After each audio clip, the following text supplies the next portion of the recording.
এটা বড় আফসোসের কথা বন্ধুরে। না জানি নূর মোহাম্মদ আগের মাসে বেঁচে থাকবে কি না। ও আমার বেটির দল, আমি তোমাদের আব্বা বলছি। ও আমার বন্ধু, ও আমার সন্তানের দল। কচি কাঁচা আমার বয়স হয়ে গেছে, এখন তোমরা আমার সন্তান। যারা আমার বয়সে তারা আমার বন্ধু ভাই, যারা আমার একদিনের বড় তারা আমার বাবজি। হাত পা গুলো ধরে বলছি, সেই দিন মুখ দিয়ে বলতে হবে, ইয়াকুলু ইয়া লাইতানি কদ্দামতু লিহায়াতি।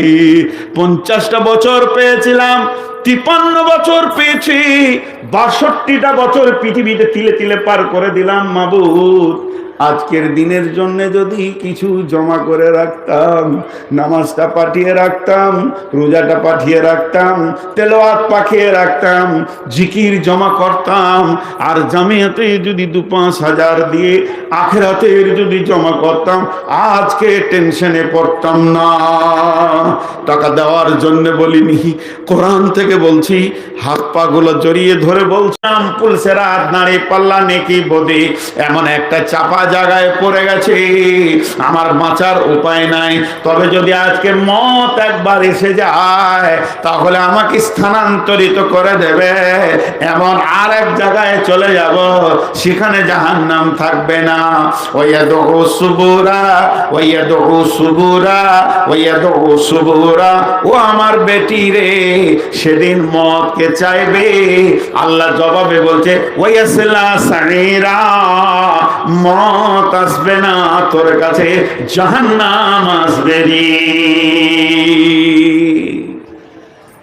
একটা গেল, কিয়ামতের মাঠে আরেকটা জিনিস চাইবে, সেটা কি? যখন জাহান্নামকে টেনে আনা হবে, সূরা ফাজরের মধ্যে বলছেন আল্লাহ, ওজি ইয়াউমাইযিন বিজাহান্নামা ইয়াউমাইযিন ইয়াতাযাক্কারুল ইনসানু ওয়া আন্না লাহু যিকরা। যখন জাহান্নামকে দেখে নেবে, মেঘের গর্জন শুনবে, হুঙ্কার শুনবে, তখন হাসরবাসী কপালে হাত মারবে, বুকে হাত মারবে, আর বলবে ইয়াকুলু ইয়া লাইতানি কদ্দামতু লিহায়াতি। এটা বড় আফসোসের কথা বন্ধুরে। না জানি নূর মোহাম্মদ আগের মাসে বেঁচে থাকবে কি না। ও আমার বেটির দল, আমি তোমাদের আব্বা বলছি।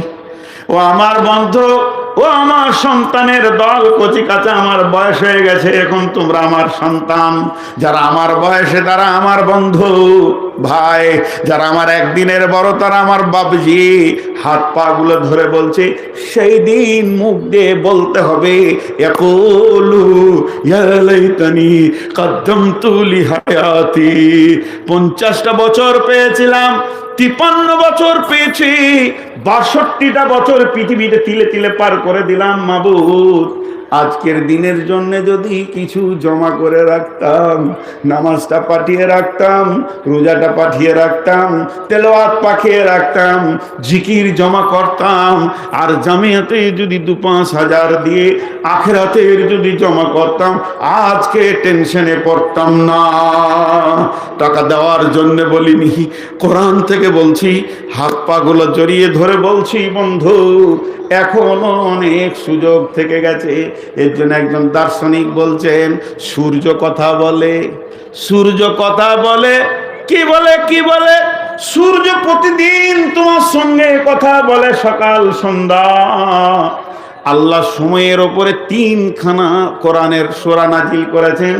একটা সূরার নাম জোহা, উদীয়মান সূর্য। একটা সূরার নাম সূরা ফাজার, রাতের শেষের সূরা। একটা সূরার নাম সূরা আসার, দিনের শেষে সূরা, রাতের শেষে দিনের শেষে সূরা। আল্লাহ দিলেন কেন? এই দুটি সময়ের গুরুত্ব এত বেশি দিলেন কেন? 8খানা তাফসীর বর্ণনা হয়েছে। তার মধ্যে একটা বলছে, যখন ফজর হয়ে যায়, তুমি যেমন কাজের প্ল্যান করবে, ওই রকম যেন তুমি তোমার আখিরাতের প্ল্যান করে লাও, আজকে দিনটা কেমন করে কাটাবো, কোন কোন কাজ করব, নামাজের প্ল্যানটাও করে লাও। আজকের দিনে যেন নামাজ বাদ না যায়।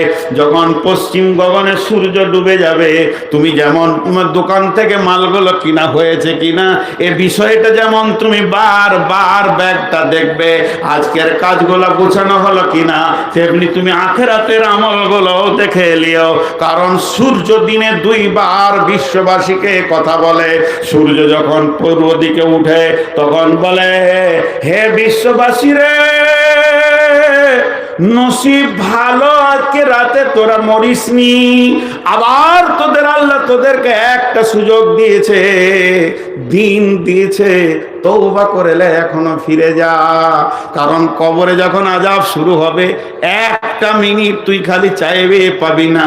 এখন তোকে আল্লাহ সারা দিনটা দিয়েছে, তওবা করেলে। যখন পশ্চিম গগনে সূর্য ডুবে, পৃথিবীওয়ালাকে বলে, পৃথিবীওয়ালা রে, তোর কবর কদিনের রাস্তা তুই জানিস না, তবে আমি শুবে গেছি, একটা জ্ঞান দিয়ে গেছি, কবরের দিকে তুই একদিনের রাস্তা আগিয়ে গেলি।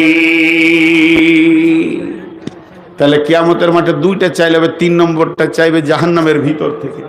কিয়ামতের মাঠে দুইটা চাইলো, আর একটা চাইবে জাহান্নামের ভিতর থেকে। প্রথমটা চাইলো মত আয়, আসবে না, জাহান্নাম আসবে। দ্বিতীয়টা চাইলো, আল্লাহ কেন কিছু পাঠিয়ে রাখিনি, আর নাই, হাতছাড়া হয়ে গেছে। 3 নম্বরটা বলে দিয়ে আমি আপনাদের কাছ থেকে সমাপনী দিব। 3 নম্বরটা সূরা হাদীদে আছে, কি? বিসমিল্লাহির রহমানির রহিম। فَالْيَوْمَ لَا يَأْخُذُوا مِنْكُمْ فِدْيَةٌ وَلَا مِنَ الَّذِينَ كَفَرُوا مَأْوَاكُمُ النَّارُ وَبِئْسَ الْمَصِيرُ। আল্লাহ রব্বুল আলামিন বলছেন, রব্বুল আলামিন শুনিয়ে দিচ্ছেন বিশ্ববাসীকে, শুনেলে যে একদিন তোরা দিতে চাইবি, একদিন তোরা দিতে চাইবি, আমি লিব না। কখন দিতে চাইবে? যখন মানুষ জাহান্নামে চলে যাবে, তখন নিজের মাথাটাকে কাজে লাগাবে। হায় রে, এটা তো জাহান্নাম। বিশ্ব নবী বলেছেন, সাদকা করলে বালা মুসিবত দূর হয়ে যায়, আর সাদকা তো তারাদ্দুল বালা। আলেম ওলামারা বলতেন যে বিপদে পড়লে সাদকা করিস। তখন এই জাহান্নামী জাহান্নাম থেকে বলবে, মাবুদ, মাবুদ রে, তোমার ডাকে যেদিন আমি পৃথিবী থেকে চলে এসেছি, আমার বউ বিটি ছেলে পিলে বাপ মা জমি জায়গা নাতি পোতা ঘর বাড়ি যা কিছু ছিল সব ফেলে দিয়ে চলে এসেছি। পৃথিবী তো ধ্বংস হয়ে গেছে, তবে সেই মালগুলি সব তোমার কাছে জমা আছে মাবুদ। তুমি তো জানো আমার সম্পত্তি কোথায় আছে, সবগুলোকে আমি দান করে দিলাম। এমনকি আমার ছেলেকে বউকে বেটিকে জাহান্নামে ভরে দাও, আমার কোনো দুঃখ নাই মাবুদ, তুমি আমাকে বের করে দাও, কিন্তু কোনো উপায় থাকবে না। আল্লাহ বলেছেন, ফালিয়াউমা লা ইয়াখুযু মিনকুম ফিদিয়াতুন, সেই দিন কোনো ফিদিয়া নেওয়া হবে না, জরিমানা নেওয়া হবে না, তোমার আযাব মুক্তিপণ নেওয়া হবে না।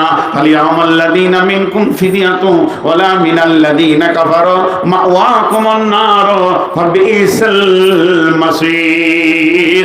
জাহান্নামই তোমার ঠিকানা, এটাই তোমার জন্য পরিপূর্ণ ঠিকানা বানানো হয়েছে। ভাইয়া, দুটি কথা ছোট ছোট করে বলছি, 1 মিনিট লাগবে। কিয়ামতের মাঠে দুটো আদালত হবে কিন্তু। আর এই যে কথাটা বলছি, এটা বুখারী নয়, মুসলিম নয়, তিরমিজি নয়, আবু দাউদ নয়, কোনো হাদিসে নাই, তাফসীরে নেই, কোরআনেরও তরজমা নাই। আমি যতটুকু দুনিয়াতে 2 কলম বইটা দেখেছি এমনি করে নজরে, তার ভিত্তিতে আমি আমার বিবেক থেকে বলছি, হাদিস মনে করে এটা নেবেন না। আমি বলিনি যে এটা কলা রাসূলুল্লাহ সাল্লাল্লাহু আলাইহি ওয়াসাল্লাম। কিয়ামতের মাঠে দুটি আদালত হবে, একটা হুকুকুল্লাহ, একটা হুকুকুল ইবাদ। আমার মনের কনফিডেন্স, আমি এতটাই আল্লাহর উপর আত্মবিশ্বাস রাখি, হুকুকুল্লাহতে 198 জন জান্নাত চলে যাবে। 198 জন জান্নাত চলে যাবে ইনশাআল্লাহ। আল্লাহ এত বড় মেহেরবান, কিয়ামতের মাঠেও মাফ করবেন। সেগুলো শুনলে চোখে পানি আসবে, আনন্দে পানি আসবে, আল্লাহ কিভাবে মাফ করবেন। কিন্তু যেটা হুকুকুল ইবাদ, মাসরাতের জিন্দেগি, লেনদেনের জিন্দেগি, মানুষের সাথে মানুষের ঝগড়া, 198 জন জাহান্নাম চলে যাবে। হুকুকুল ইবাদতটাকে এখন থেকে রিপেয়ার করে নি। কে কাকে গাল দিয়েছি, কারো গালে থাপ্পড় মেরেছি, কাউকে ছোট করেছি, কারো জায়গা দাবি নিয়েছি। কারণ ওই কিয়ামতের মাঠে আল্লাহ যেদিন বিচার করবে সেদিন একটা এলান হবে, কে কার কাছে কি দাবি আছে, এসো আমি পাইয়ে দেবো।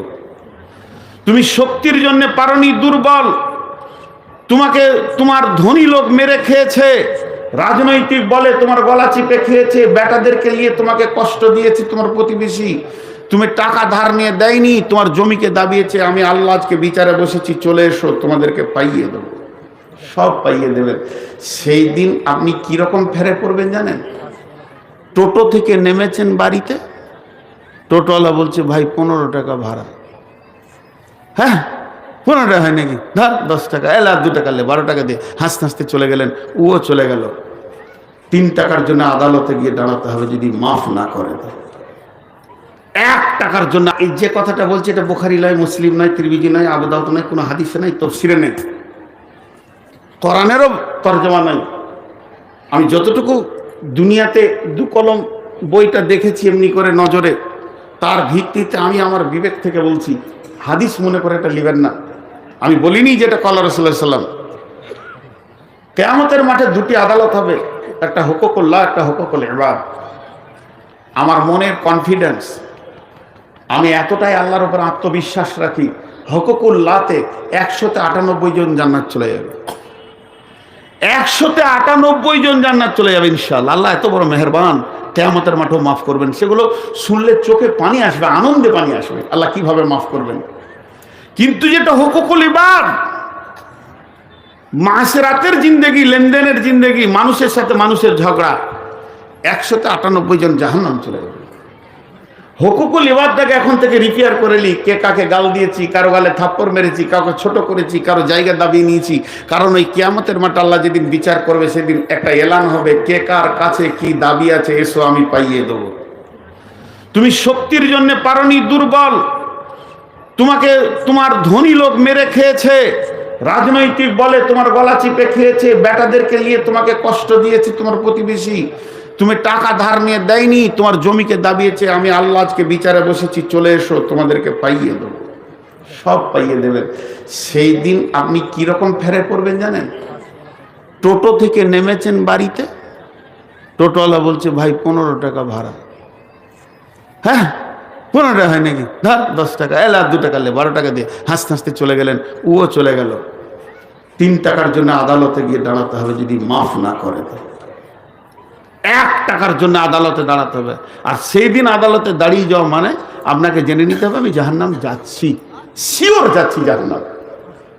আমরা বহু জায়গায় এরকম করে থাকি, উঁচু নিচু কথা বলে মানুষকে কষ্ট দিই। অতএব এগুলো হায়াতে জিন্দেগিতে রিপেয়ার করে নিই, হায়াতে জিন্দেগিতে রিপেয়ার করে নিই, হায়াতে জিন্দেগিতে রিপেয়ার করে নিই। আমার আগে যে বক্তাটা ছিলেন মৌলানা আউয়াল সাহেব, স্বাস্থ্য তো অনেক মোটা, তোকে টাকা মেলাই দিলেন, তা আমাকে কিছু দিবেন না, ওকে 1-2 হাজারও দিবেন না, শূন্য হাতেই উঠতে হবে। 5,000 10,000 কেউ দিবেন না, যা সব চুপ করে বসে। হ্যাঁ ও আউয়াল সব শেষ করে দিয়ে চলে গেছে। আউয়াল তো আউয়াল, ও সব জায়গায় আগে পাবে। হ্যাঁ আউয়াল তো আউয়াল, ওর বাপ নামও রেখেছে খুব ভালো করে। আমার বাপ কেন যে রাখেনি, ভুল করেছে। যাক চাচা আপনার টাকাটা কপালে ঠেকাবো, জানটা শান্তি পেলাম। কত আছে বাবজি? বাবজি টাওয়ার ধরছে না। 3,000 দিয়েছেন বাবজি, আর ইনি দিলেন 500। জি আমার হ্যাঁ সোহরাব নামে অসুস্থ আছে, ভালো হয়ে গেছে। দেখা তুই বাড়ি যা, দেখা উঠে বেড়াচ্ছ এখন। টাকা দিয়েছি, সে কানেকশন লেগে গেছে, এখনো বল খেলা লেগে তোকে খুঁজছে, যা চলে যা। মাশাল্লাহ, খালি নিয়ত করো। আর কেউ আছেন? ওই লেগেই তোমাকে কেউ দেয় না। জি ভাই আর কেউ আছেন? আমি ছন্দ করতে পারি না। মাশাল্লাহ, ওয়ালাইকুম আসসালাম। কোথায় বাড়ি? সীতারামপুর বাড়ি, বাবার জন্য। মাশাল্লাহ। আর কেউ আছেন? ও ভাইয়া, আমি আপনাদের কাছে সন্তান, আমি আপনাদের কাছে ছেলে। ইসলামপুর মাদ্রাসায় এসেছিলাম 12 বছর বয়সে। ডক্টর সেলিম শেখ 5,000। আর এখান থেকেই সব কিছু নিয়ে চুলদাড়ি পেকে গেল। এক যুগে সীতারামপুর ইসলামপুরে এগুলো সাইকেল নিয়ে দৌড়ে বেরিয়েছি, একটা ছোট প্যান্ট পরে, মনে আছে? গোসল করতে গেলে ডুবে যেতাম প্যান্ট নিয়ে, খুব মনে আছে। আর আজকে চুলদারি পেকে গেল, কবরে ইনশাল্লাহ আপনারাই আমাকে পৌঁছাবেন। তো বাপের নামে ভাইয়ের নামে দান করছি, ইনশাল্লাহ সব কবুল। তো আপনাদের কাছে আমি ক্ষমা চাইছি, আমার ব্যবহারে যদি কোনো কষ্ট পেয়ে থাকেন মাফ করবেন। আর সেই সাথে আমি অনেক অসুস্থ, আল্লাহ রোগ দিয়েছেন, এই বলছি বলে আল্লাহর উপরে নাশুকরি করছি না। ধৈর্যের দোয়া দেবেন এবং ইমানের সঙ্গে মওতের দোয়া দেবেন। আল্লাহ তাবারাক ওয়া তাআলা আমাদেরকে কঠিন কিয়ামতে ক্ষমা করুন, আল্লাহুম্মা আমিন। সবাই দোয়া দিচ্ছি, একটু আমিন বলেন।